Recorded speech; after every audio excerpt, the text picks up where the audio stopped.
So this is the perfect time of year to teach your kids about the value of a dollar and how to get the most out of it.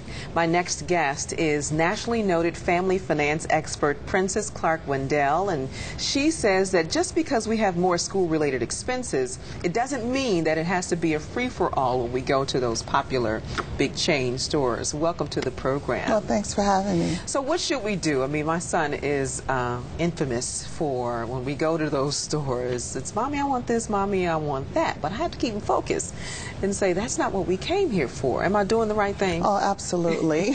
Many times that our children believe that August and going back to school is another Christmas, but right. for Christmas, for school supplies. One thing what the recent economic downturn has taught us that we have to be money-wise and credit savvy.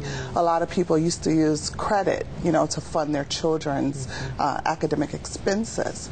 And this is a perfect opportunity for us when we're taking our children to those national stores, is to lead by example, to teach them, yes, money does not grow on trees, and we have to be money wise. Right. And one way to do that is to absolutely write out a list and use that list and say, this is what's on the list and this is what we're going to buy Johnny or Sally. That's right. And stick to it. That's what I always say. You never underestimate the power of a list because it keeps you focused. Everybody's very clear about what we came here to do, and you stick to that and don't, you know, do what they call it, impulse buying. Absolutely. So you say the first thing we need to do in terms of your tips is show financial leadership. And I like that you say that.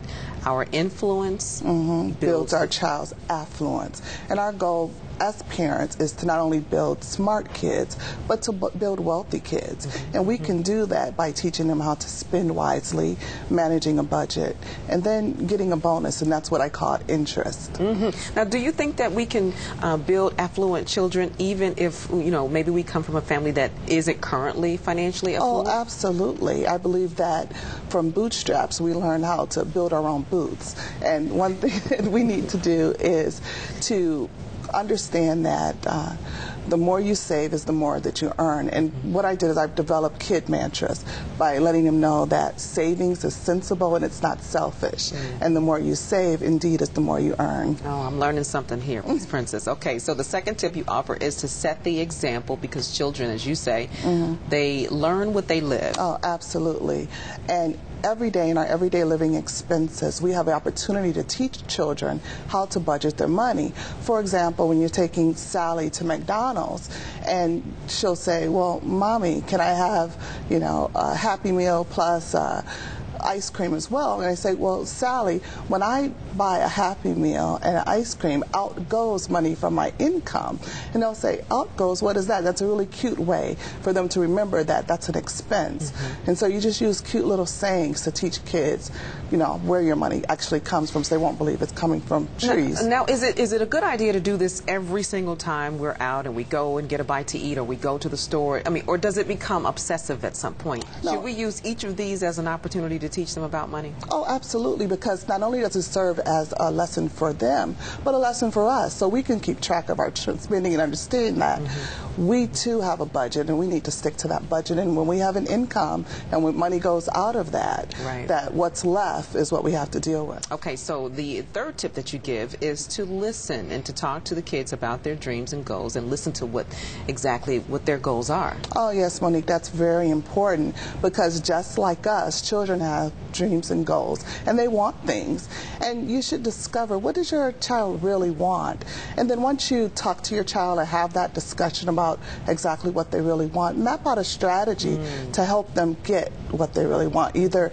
it's going to be cash for A's or earning money by doing chores or babysitting, or, you know, just simply make a plan of it to help them get what they really want. Oh, I just still feel like there's got to be, it's a very thin line, because I don't want my son to always think that every time he gets an A, he's going to get some cash, because you should just be getting A's just for the simple fact that it's the right thing to do, you know what I mean? Absolutely. Or every time you clean your room, you get cash. So again, where do I draw the line? Well, I think there's rules, again, and there's consequences to those rules. So I think it's to have a method. Like when we come to work every day and we have X, Y, and Z to do. So explain, this is what you do to earn money, and this is what you do, you know, to follow the rules. So let's get through these last two quickly. I love this one. Don't go there Tell me about that. That reminds me of my days in high school when I wanted every designer purse ever made, and my mom said no.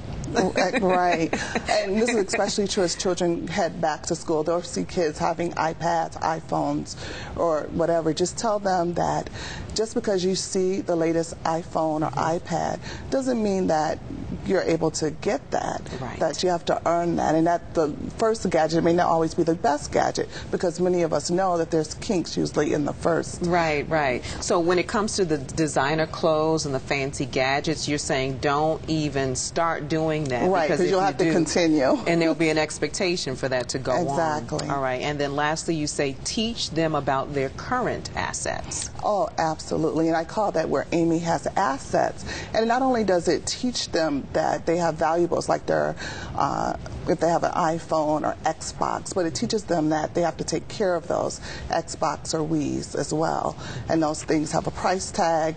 And if they take care of it, possibly they can sell it on eBay or trade one of their games in for another game. So it teaches them not only to take care of their assets or valuables, but actually use it as a tool to build pride of ownership. Really great advice. And so you have a book out that tells parents more about how they can show their kids money doesn't grow on trees. What's the name of your book again? It's Building Wealthy Kids, and it'll be out at the end of the month. I love it. So I'll put a link to that on the website as well at MoniqueCaradine.com. Wonderful. Thanks, Princess, Thank you for being here. I really appreciate it.